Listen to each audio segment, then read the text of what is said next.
Have you seen this video for viral tofu chicken? If it works, it could be a game changer for anyone trying to go plant-based because it would work in most recipes like sandwiches and wraps and tacos and even in casseroles. But I've seen enough of these viral videos to know that they all don't work the way they look like on video. So I want to give this one a try and see how it works. We're going to start with some shredded tofu. I'm using super firm tofu here. A lot of these viral recipes don't really have actual recipes, so I did a little research online, and there is a lot of different versions of this recipe. And most people use the super firm tofu, but some of them will use extra firm and then just press it so that more water's out. I really need to get myself a box grater. So I made just a little bit of a mess, but I should have done it on a bigger plate. You are going to love this recipe. It is so easy. It just has a few ingredients. We're just going to put this right onto this. That would have been smart if I would have grated it right onto the pan. I wouldn't have made such a big mess. So all we have to do is spread out the tofu on the pan. Then we just add a few ingredients. I'm going to add some olive oil, onion and garlic powder, paprika.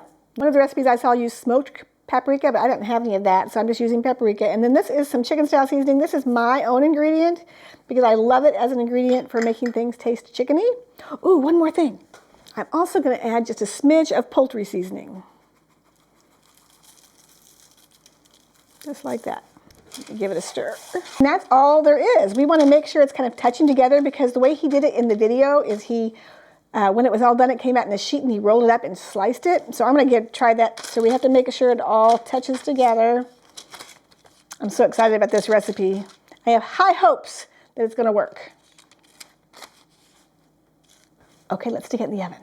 If this works, I think I'm going to make another batch.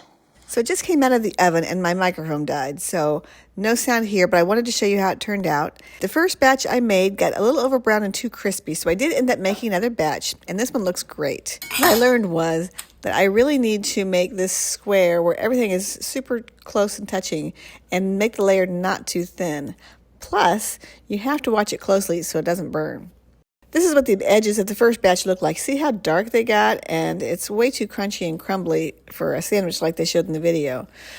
So I let it cool for a couple of minutes, and then he said to roll it up like this, which was not super easy.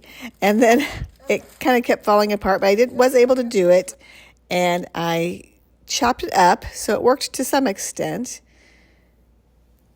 It looks just like it did in the video, though, so that's good. See how some of these edges are a little crunchy, but some are softer? I think that was the intention of the recipe. It tastes okay, but I do think it needs a lot more seasoning. I think the crunchiness is good for certain things like a salad, but I'm not sure how it'll be in a sandwich. Let's give it a try. Today I am going to use a wrap, and I'm going to put down some mayonnaise and a little bit of Dijon mustard, a little bit of lettuce, a few slices of tomato. That's going to be good for my sandwich today.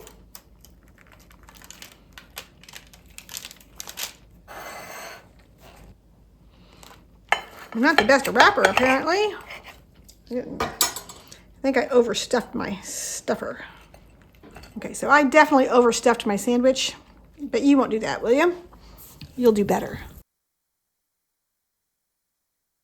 That is a really good sandwich. I think I will make mine a little less full next time, but it turned into a good sandwich. I can see that if we season these Crispies up right, they would be great in a salad. They would be great in a lot of different recipes. So I think it's a winner. If you're looking for more great plant-based recipes, then check out this video right here.